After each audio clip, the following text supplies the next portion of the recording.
भगवान वराह द्वारा पृथ्वी की स्तुति तथा पृथ्वी से मंगल का जन्म। नारद ने पूछा, प्रभो, देवताओं ने वराह कल्प में पृथ्वी की किस रूप से पूजा की थी? सबको आश्रय प्रदान करने वाली इस साध्वी देवी की उस कल्प में स्वयं भगवान वराह ने तथा अन्य सबने भी पूजा की थी। भगवान, इसके पूजन का विधान, जल के नीचे से इसके ऊपर उठने का क्रम एवं मंगल के जन्म का कल्याणमय प्रसंग विस्तार पूर्वक बताने की कृपा कीजिए। भगवान नारायण बोले, नारद, बहुत पहले की बात है। उस समय वराह कल्प चल रहा था। ब्रह्मा के स्तुति करने पर भगवान श्री हरि हिरण्याक्ष को मारकर पृथ्वी को रसातल से निकाल ले आए। उसे जल पर इस प्रकार रख दिया मानो तालाब में कमल का पत्ता हो।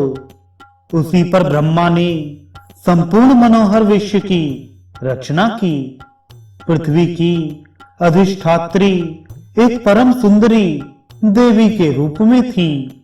उसे देखकर भगवान श्री हरि के मन में प्रेम हो गया। भगवान वराह की कांत ऐसी थी मानो करोड़ों सूर्य हों। उन्होंने अपना रूप परम मनोहर बना लिया तथा रति के योग्य एक शैया तैयार की। फिर उस देवी के साथ एक दिव्य वर्ष तक वे एकांत में रहे। इसके बाद उन्होंने उस सुंदरी देवी का संग छोड़ दिया और खेल ही खेल में वे अपने पूर्व वराह रूप से विराजमान हो गए। उन्होंने परम साध्वी देवी पृथ्वी का ध्यान और पूजन किया। धूप, दीप, नैवेद्य, सिंदूर, चंदन, वस्त्र, फूल और बल आदि सामग्रियों से पूजा करके भगवान ने उससे कहा। श्री भगवान बोले, शुभे, तुम सबको आश्रय प्रदान करने वाली बनो।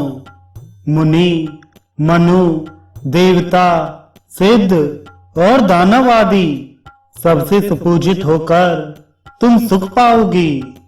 अंबुबाची के अतिरिक्त दिन में गृह प्रवेश, गृह आरंभ, वापी एवं तड़ाक के निर्माण अथवा गृह कार्य के अवसर पर देवता आदि सभी लोग मेरे वर के प्रभाव से तुम्हारी पूजा करेंगे। जो मूर्ख तुम्हारी पूजा नहीं करना चाहेंगे उन्हें नरक जाना पड़ेगा। उस समय पृथ्वी गर्भवती हो चुकी थी। उसी गर्भ से तेजस्वी मंगल नामक ग्रह की उत्पत्ति हुई। भगवान की आज्ञा के अनुसार उपस्थित संपूर्ण व्यक्ति पृथ्वी की उपासना करने लगे। कण्व शाखा में कहे हुए मंत्रों को पढ़कर उन्होंने ध्यान किया और स्तुति की।